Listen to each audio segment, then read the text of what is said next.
You set my soul on fire. Hi, welcome back, everybody, to Santa Fe Fashion Week's YouTube channel. We have Matt from Stephen Cuomo, executive producer of Santa Fe Fashion Week. And I came across this really great video on YouTube. Fashion photographer Nick Knight on being an image maker. And what really caught my eye was this was actually made about 5 years ago. And I thought I'd share this with you. Hi, everyone. Thanks very much for having Nick and I this evening. As was just mentioned, I'm the curator and director of Nick's archive, and I've had the distinct pleasure of working with him for the last 8 years. And so I'm going to try not to go way too far back, but sort of deal with things that Nick and I grapple with on a regular day-to-day basis. And I think with that, the easiest thing to start with is the never-ending debate between fashion photography and image making. Nick had a retrospective this time last year in Seoul at the Daelim Museum, and we probably, I don't know, took 16 months to work out what to call it. And Nick had a moment of clarity one morning and walked in and said, you know what, we should just call it image. I'm not really a photographer anymore. I do this thing that's called image making. So to that, Nick, why aren't you a photographer anymore? Good evening, everybody. Why aren't I a photographer anymore? It's a slight, it's important and not important at the same time. Photography is something, it's a medium that was defined by a set of parameters which are very clear and could link everybody from Maplethorpe to Maybridge, from Ashday to Avedon, and they all did the same medium. That set of parameters is very much what I work outside of now. So now I take pictures with my phone, I can broadcast them instantly globally, I can change the head from one picture and drop it into another picture, I can change the depth of the picture, I can actually make the picture into a 3D sculpture, all with this machine here. I think there's an interesting distinction between photography and image making. What I do really isn't photography, it's something outside of that. And the reason to not call it photography is because I think we're at the beginning of a very new medium and a very exciting medium. And I think if we still keep on saying we do photography and we are photographers, then it really holds us back from the potential that we have. There are so many more possibilities now, so many things that you can do, that I think it's really important to say, okay, well, you know, let's free ourselves up from this sort of idea that we're photographers, because we can do things with sound, we can do things with motion, we can do things with live broadcasting, we can do things with virtual reality, all those things which are clearly outside the boundaries of photography. So we had to come up with another name for, well, I felt I had to come up with another name for what I do, and the only one I could come up with was image making, which I think is pretty rubbish, but I can't think of anything better. So happily, if anybody's got any better ideas of what one should call oneself now. But I just think it's important to make that break. Photography was great. Photography is a fantastic medium and still is a fantastic medium. However, it is not what most of us do. If I look out at you, some of you are taking pictures now, and most of you are doing it on your phones. That's different from using an old camera. So I think it's very important to make that differentiation. It's not to do without photography. I think photography is fantastic, but it is not what I do. And I think it's important for this new medium to grow. We have a new distribution network. Photography really sort of lived on the back of magazines, on the back of in books. That was really where photography sort of came into its own. He's covering so much different topics here. Nick and I are about the same age. I studied photography in high school and in college back in the 70s and 80s. The goal would be to become a photographer and work for Vogue or one of these other big brand magazines. He went in that direction. I went more into the financial industry. But he's right. Fashion photography lived in magazines, the back of magazines. And so to be a photographer, you had to work for one of these magazines or have a contract with one of these magazines. Now you have this distribution system of the internet where you could post a photo on Instagram or TikTok, or you could put a video on YouTube or a photo on Facebook. It's really opened up the whole world. And I love the way he uses, he calls his smartphone a machine. And he's doing this, and this is 5 years ago. And there's so many videos on YouTube about buying these expensive cameras, and this gentleman's doing a lot of his work with his smartphone. I've practiced fashion photography for the last 40 years. That's really what I've been known for. And I think that was really supported by the network of magazines. And we've seen some fantastic and amazing fashion photographers from Avedon to Penn to Mizell to all those guys. And they are great photographers. However, magazines are not the best place to see fashion anymore. Fashion is best seen on the internet, and therefore you have a different medium for that. So it really is just finding something that suits the medium it's distributed by. And actually, the things that I do on my phone and the way that we broadcast now and the way that we pass images to each other happens across the internet. It doesn't happen across magazines. So I think there is a clear separation to be made, and it's better because then a new medium has more of a chance to sort of flourish and grow. What is it, though, about the internet that you find so interesting? You started Show Studio before anyone had really cottoned on to the internet as a tool or as a mode of distribution. Well, there's so many things. I mean, for a start, where to start? The way that one can use new technology. I mean, I do a lot of things with 3D scanning. I do a lot of things with sound, a lot of things with virtual reality. So all those things are completely impossible to do in magazines. The way that you can get through directly to your audience. So if any one of you wants to post a picture tonight, you know, it stands on its own merits. You don't have to go to a magazine publisher and say, can I publish this picture in your magazine? And the magazine publisher says, okay, I can make some money out of you doing so, so yes, you can. And that's the same if you're a painter, or the same if you're a writer, or the same if you're a music artist. You have to convince a third party. This is really so huge. We can all create this content through a magazine or through a boss and say, hey, can we have this published? And then that was the only way to get your stuff distributed. Yeah, you can take a photo, you know, you can work with a hair and makeup artist, post it right up to the internet and the world can see it. Love it or hate, you know, the algorithm, it does stand on its own merit. If your stuff is good, YouTube or Instagram's gonna push out to a bigger audience, so you keep thriving to become a better artist. You could connect directly with your audience. To let you publish your work or broadcast your work or show your work. I think what the internet has done is allowed us to directly have a contact with our audience. So now a piece of work stands on its merits and stands, you know, I mean, I guess what I'm trying to say really is that, you know, art overall was based on somebody else making some money through that art. The artists that we all know, I mean, music artists or painters or whoever, are all there because somebody else said, okay, well, that painting I can sell, therefore I'll put it in a gallery for you. Or that record will make me thousands, so therefore I'll put it up on the, you know, put it on my record label. But that means that all art is created to make somebody else money, and I don't think that's necessarily what art should be for. I think art should be for the soul, for the love, for the anger, for the passion, for all those sorts of things, and not about making somebody else money. So I think the internet, importantly, has put us artists in touch with their audience in a way where they don't have to go through a third party. So I think that's important. There's lots of reasons to love the internet. For a start, it felt, when it came along to me, like punk felt in the 1970s. That you get up and do it yourself. You didn't have to ask anybody else. You just did it. I got very cynical and depressed about the state of fashion magazines. I thought they were all far too much in the sort of grasp and the sort of hold of the advertisers. So what advertisers do is they say to the magazines, okay, you can have our ad for £100,000 in front of your magazine, but you've got to run our clothes. And that relationship got more and more insidious and more cronyistic, and more controlling. And the fashion magazines just became places where advertisers dictated what the editorial well was full of, which is never what fashion magazines were supposed to be about. You know, the great magazines like the Vogues and the Elle's and the Marie Claire's, all those fantastic magazines had their heyday in the 70s and the 80s. But then the advertising got such a hold on them. And I started disliking the way that was going. I started disliking the fact they'd never put any people of color on the front of magazines. I disliked the fact that all women were one size, that all one age, all one shape. I didn't think that was how I felt about life. My life was much more varied, and you fall in love with lots of different sizes, shapes, ages of people.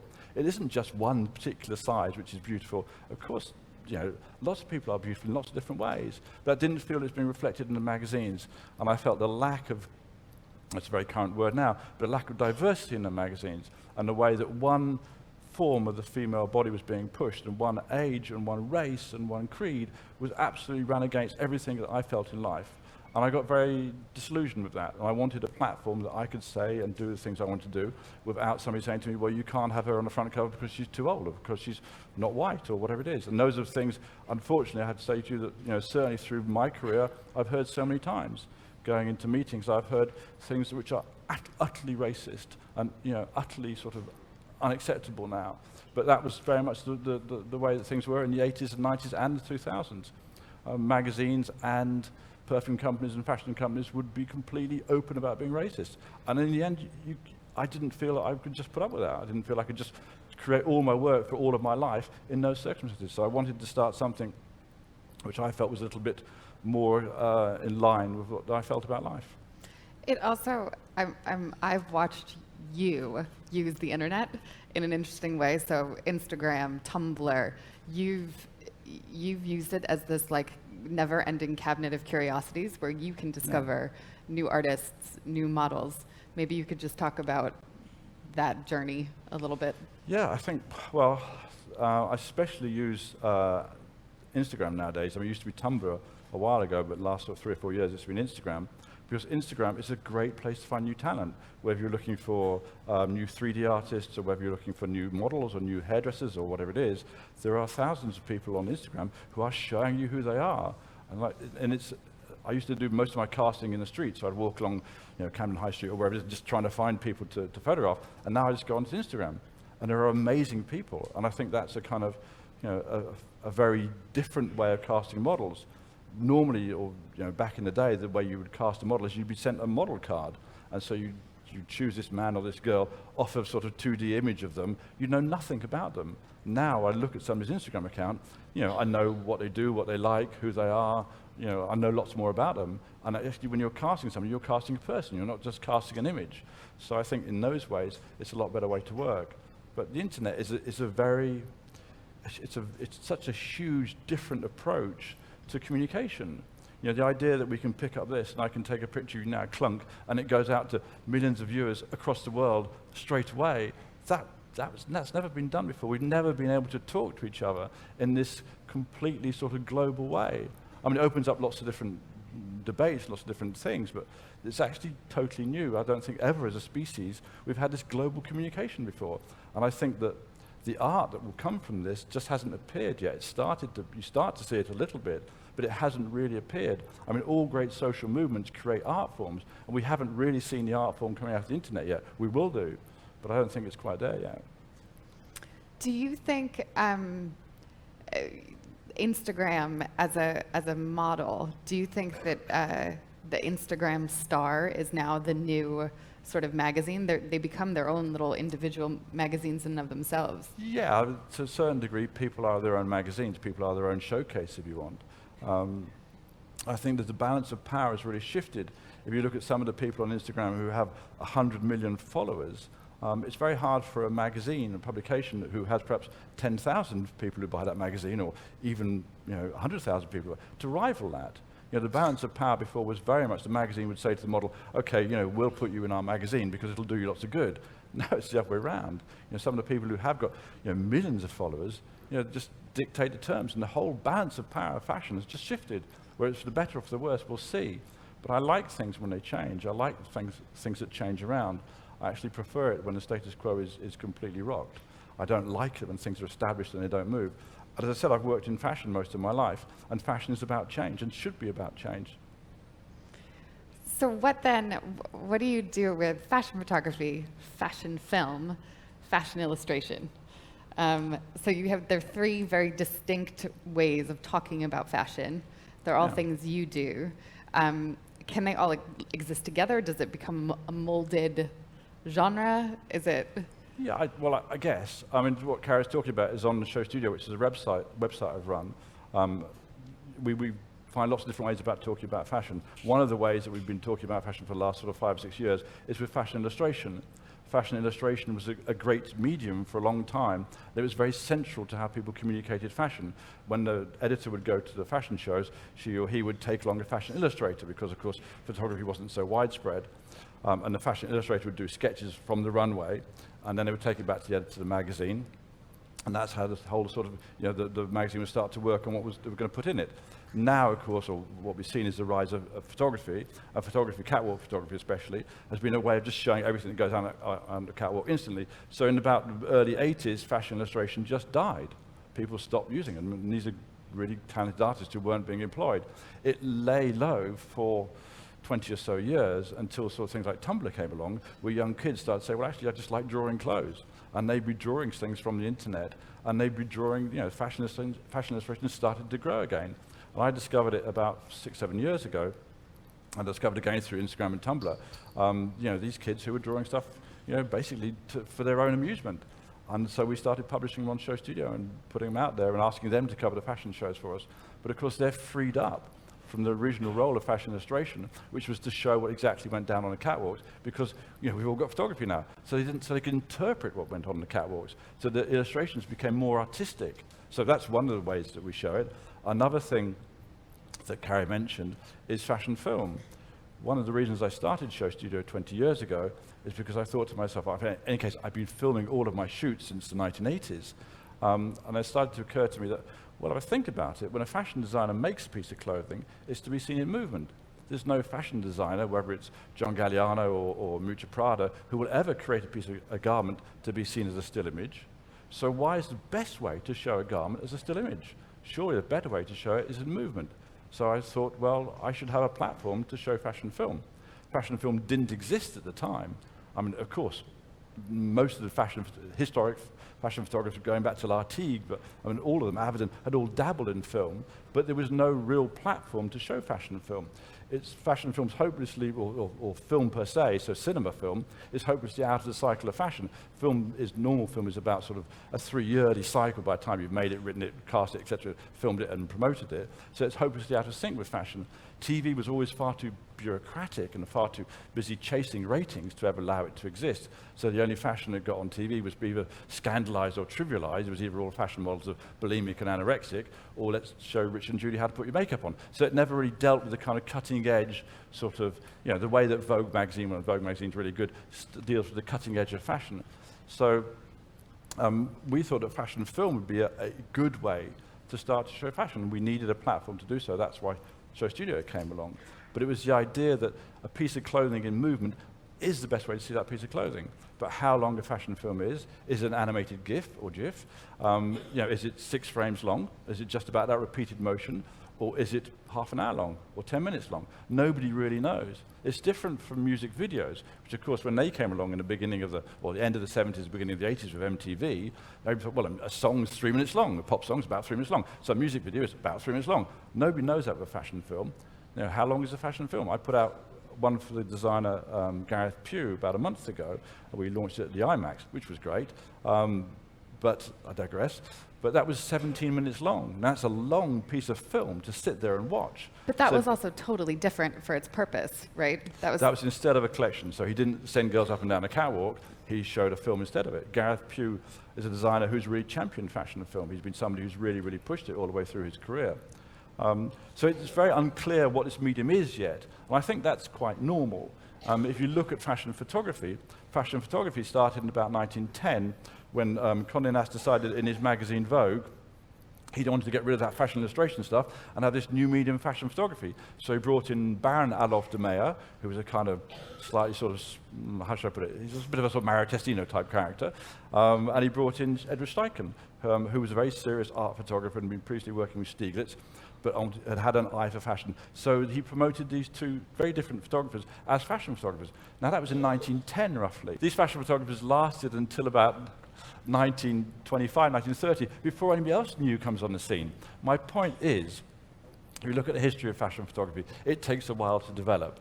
In the mid-40s, you've got great photographers like Honig and Hühner, Horst, George Platt Lyons, then you have the Cecil Beatons, then you have the Avedons, the Penns, the Baileys, the Sterns, the Newtons, the Bourdins, the Meisels, the Bruce Webbers. But those are the great fashion photographers. And I've listed them all, and there's about 10, maybe 15. So over the last 100 years of fashion photography, there haven't been that many great names.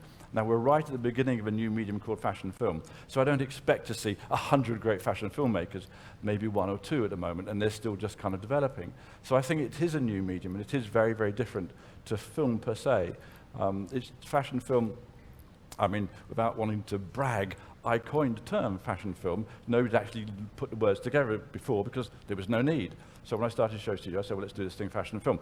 It's great because it sort of says what it is, but it does take you down a kind of weird path. So people think fashion film is like film about fashion. It isn't. Fashion film is simply clothes and movement.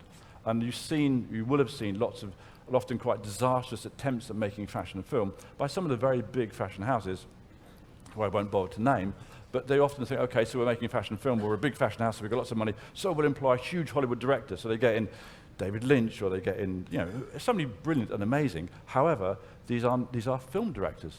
They are not fashion film directors, in the same way that you wouldn't just get in a great photographer like a Sebastian Salgado to do your fashion collection, because Sebastian Salgado is a great photographer. He's not a great fashion photographer. Being a fashion photographer and also being a fashion filmmaker is a particularly rare trait, and it's only seen in very few people in a generation. So that's my point really is, there are perhaps 10 or 15 great fashion photographers. That shows to you how rare this particular trait is, how unique it is in people, and how unlikely we are to find 100 great fashion filmmakers around at the moment. So you've seen these sort of attempts at just sort of buying great Hollywood film directors to direct fashion films, and you look at it and think, but this is about a handbag, so why am I wanting to watch this? So they haven't quite worked out how to do this yet. But what's exciting is it's a new time, it's a new thing, and people are learning. I think there's nothing better, from my opinion, as when you don't have answers, you have problems to solve. And that's what really excites me. And it really excites me to see all different ways of doing it. We ran a competition for fashion film last year. We had over 600 entries from 57 different countries. And some of those countries really got it, and some didn't. Weirdly, America, I'm going to be really rude and generalize here, I don't like generalizations, but Americans aren't very good at fashion film. Russians, on the other hand, are really good at it. So every time I saw an entry come in that was from a Russian filmmaker, I'd go, really excited. When I saw one come in from America, I'm like, ugh. Because American cinema is so imbued with narrative and so used to having narratives as part of their film that they insist on having it in their fashion films. Fashion films are non-narrative pieces. Nick does knock American filmmakers here, and he talks about how American filmmakers are more about narrative. You have a beginning, the story arc, you have the beginning, the middle, and the end. And this is about fashion and movement. I just thought it was interesting, his take on that. If you imagine a great photograph, a great fashion photograph, like a Richard Avedon photograph of Twiggy jumping across a grey colour armour, there's no fashion narrative there. There's no narrative there. It's not a story. You don't have to know who Twiggy was. You don't know who her boyfriend is. You don't know where she's going next. It's just the idea of a fashion photograph. It creates a desire within you. You look at it and think, wow, I want to have that piece of clothing. That's the idea of a fashion photograph. It doesn't tell you a story. Now, American cinema is so narrative-led that it can't let go of that. Russian cinema, on the other hand, its history of Russian cinema is much less narrative-led. It's much more expressive. And so they're actually much better at it. Anyway, it was still a very interesting thing to do to get all these fashion films in. The point I'm trying to make is it's a new medium, and it's a medium that's being taken up everywhere. When we started Show Studio, as I said, there was no fashion film. Now, virtually every major cultural capital in the world has their own fashion film festival, and that's in the space of less than 20 years. So obviously something's really happening, but in my opinion, it's still got a way to go before we find really good fashion films that will really move us. It's a tricky beast, but yeah, that's good. It's a real call to arms for any Americans in the audience.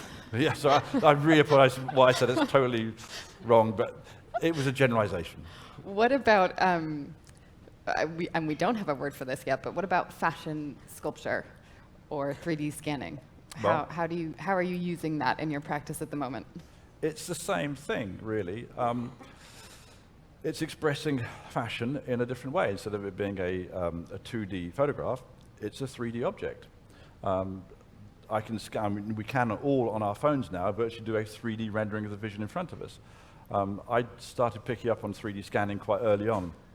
So back around kind of 1999, 1998, I stumbled across it through a program, a feature on Newsnight, who were reporting about something, who sees this company who were trying to bring back to life dead actors, which was a very strange thing, but they were doing 3D scanning. And I got very interested in it. It's interesting, and it was certainly interesting in those days, because it was right at the beginning of it as a technology. And when you 3D scanned something, the sensors couldn't tell if they saw a reflection, whether that reflection was a solid object or not, or whether that solid object was retreating from us or advancing towards us. So they'd create all this stuff. So the computer was starting to invent things just based on kind of its misunderstanding of what a reflection was. So I plunged on in there, and I always like a mistake, so I plunged on into that and tried to capitalize on that. And it provided amazing sort of just visuals that I'd never seen the like of before. We're all used to them now. We see sort of those spiky things that you see every so often in different people's visuals. But we're used to seeing, or we're starting to get used to see 3D scanned imagery now. We're starting to get used to the idea of 3D scanning. But back in 1998, it was totally, totally new. And so I started 3D scanning all the models I work with. So I 3D scanned Kate Moss, I 3D scanned Naomi, and I 3D scanned Daphne Guinness, and nearly all the models I've done 3D scans of. And then, of course, then you couple a 3D scan to a motion capture, and then you put the motion capture into 3D scan, I'm sure most of you know, and then the 3D scan starts to move in a very lifelike way. So I started doing that. And some of the videos I worked, so I did a video called Black Skinhead with Kanye West, and that was all a 3D scan of Kanye, and then him performing Black Skinhead for motion capture. So, and you couple those together and you have a very lifelike performance from Kanye West from this 3D. So, it's very interesting, but then if you mix that, so then say you motion captured the motion of a horse and you put that into Kanye's body, then how does that body move? So it starts opening up all these things. So say you motion capture a couple making love, and then you put that into a horse. How does that look? So it starts to make up these new forms. So you start to get into, I know, I'm just randomly trying to get something, but you get my gist. But so you get these new forms and new motions and new visuals being produced, and that starts to take us into territory we never knew before. So all that sort of thing is exciting. But to answer your question, Carrie, I've done a 3D scan of Cape Moss, and I took to a very classical pottery, a very classical ceramics works called Nymphenburg in Germany, who makes some of the most beautiful porcelain in the world. And they made a beautiful Cape Moss statue, about so big. It's very, very lovely. It looks like a little religious icon. I put some wings on the back of it so it looks even more like a religious icon. But I thought there was something in that, because Cape Moss is in a way a religion, people often say fashion is the new religion, and how we look up to these people, almost adore them. So I thought it was in some way, and also Kate is such a difficult figure, or was for a while, such a difficult figure because of the kind of fairly normal things she did, which got scandalized. So she got fairly sort of, if you've ever seen the footage of Kate Moss being chased through LX by the paparazzi, if ever there wasn't a version of sort of contemporary celebrity becoming martyrdom, what else could you look for? This is a woman hiding under her own suitcase with her 3-year-old daughter while 40 men try and take her photograph. That's a fairly revolting spectacle to watch. And this girl has done what? Got paid well for being attractive. So it seemed to me a fairly, whatever. So I thought it was fairly a good bit of sort of social narrative to imbue this sculpture with a slightly religious kind of feel to it. But then you have a very beautiful white sculpture made out of porcelain, and that becomes a sort of a fashion sculpture. I did another one of Naomi, which is more spiky actually, which is sort of 5 Naomis in a ring, and it's like a double exposure, or no, a 5 times exposure. And that's using a photographic language in sculpture, which again hasn't been done before. So we're really at the threshold of a whole bunch of different ways of working. What's interesting now is all the divisions between the different art forms are all just coming down. There's no reason why we can't take photographs, make film, do sound recordings, make sculptures, etc. Mostly all from our phones. But none of us have to be what we were before. And before, I was a photographer, and that was it. Or I was a filmmaker, and that was it. Now I do a whole range of things. That's why I call myself an image maker. Another term I've heard is a generalist. I'm not sure how many of you, and for what industries you're all from, but generalist is a term for people who do lots of different things, have lots of different skill sets. And that tends to be more the way of working now. We tend to have a lot of skills that we're quite happy to move from one to the other. So it's, it's a very broad range of things. But I can think that is just exciting. And for me, that's just a freeing up of things. So I think my feelings, the things are getting better and better, because we're no longer shut down, closed down. We're no longer forced into sort of little categories. We're allowed to be much more fuller human beings. That's all hopeful and nice, and we could end there, but I've always wondered what it is about mistakes that or why you embrace mistakes so easily, because it looks effortless when you do it, and it ends up looking hugely graceful when you do it. But then I heard you talking about the fact that you can never practice a shoot. Yes. So that you go in and you can't rehearse it. No. And so I guess at your core, you have to just be open to those mistakes. Yeah. But I'd love to hear you extrapolate on that. Well, Carrie's quite right. You should never rehearse a shoot. You should never practice a shoot. You should never draw a little sketch of what you're going to do before you go in there, because it's about the moment. If I was imagining what I was going to photograph tonight, I was going to pick up my camera and take your photograph, I wouldn't know how you'd look. I might know physically how you'd look, but I wouldn't know what that pink light was doing to you, or what the girl next door, how she was leaning on you. I wouldn't know any of those things. And those are all important things if I was taking your photograph. So what I have to do if I was taking your photograph, I'm sorry to single you out, what I have to do if I was taking your photograph is I have to respond to what I see, not what I imagine I'm going to see. So it's really important not to prepare in those ways when you go to take an image of somebody or take a photograph of somebody.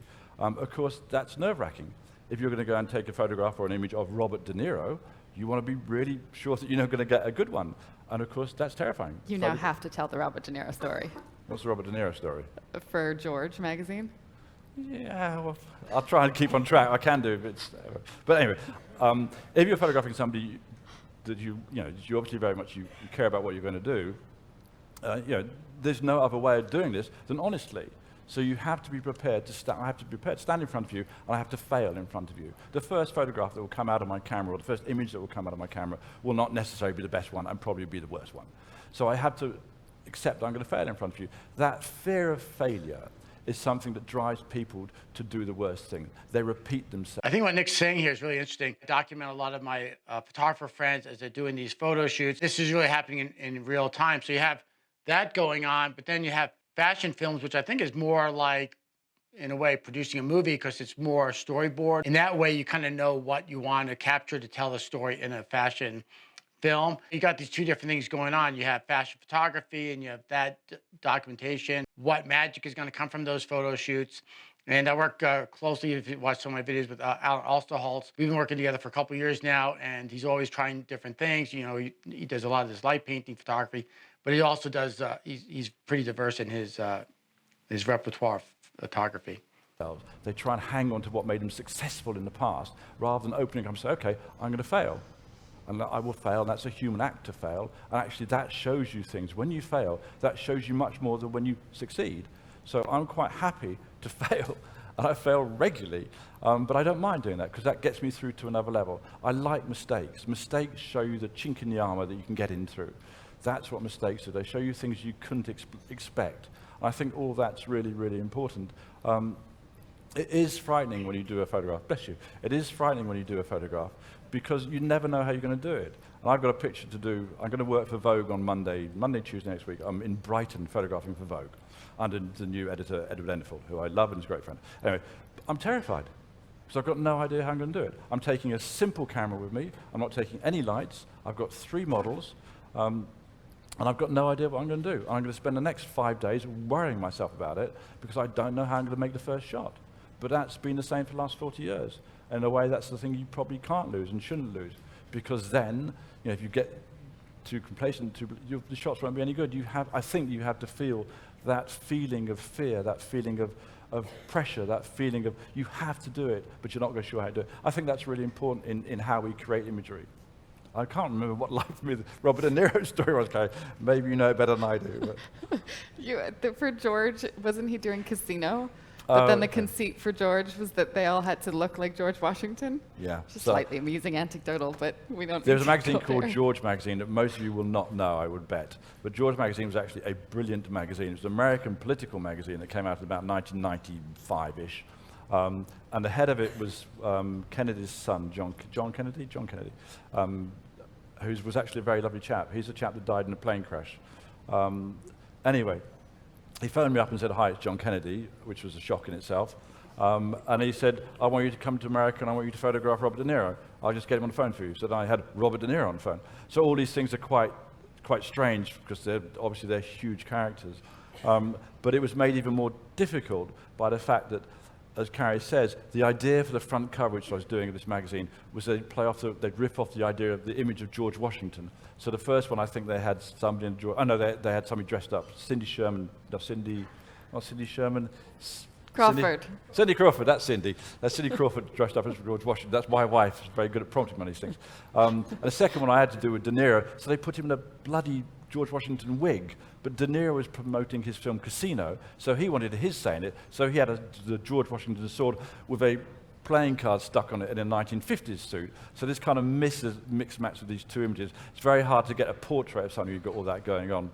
And in fact, when you look at Robert De Niro, when you look into his eyes, you see the same eyes that you see in Taxi Driver, in Cape Fear, in all those other terrifying movies that he's been in. And also you think, well, any minute, this man, last time I saw him looking at my eyes, he stuck a pen in somebody's ear. So you kind of slightly unpleasant feeling, but actually he was a very nice chap, and so was Kennedy. Just embrace the That's mistakes. a kind of weird story to finish on. But we are out of time. Well, before we go, because I say one thing just to, because I want to say it. So I think there are some really important things coming our way, really important art forms coming our way, which will shape all of our lives and shape all of what we do. Artificial intelligence, virtual reality, robotics are huge waves about to crash over us culturally and globally. And I think they're really going to change, how we all interact, how we all work, how we all live, et cetera, et cetera. And I think really that's what we should be looking. We should be, as creative people, and I take it you're all here for this creative evening, then we should be all creative people, we should be in control of those things. we shouldn't leave it down to business. It's really important that the creative people take control of the new art forms that are coming, and they are massive art forms.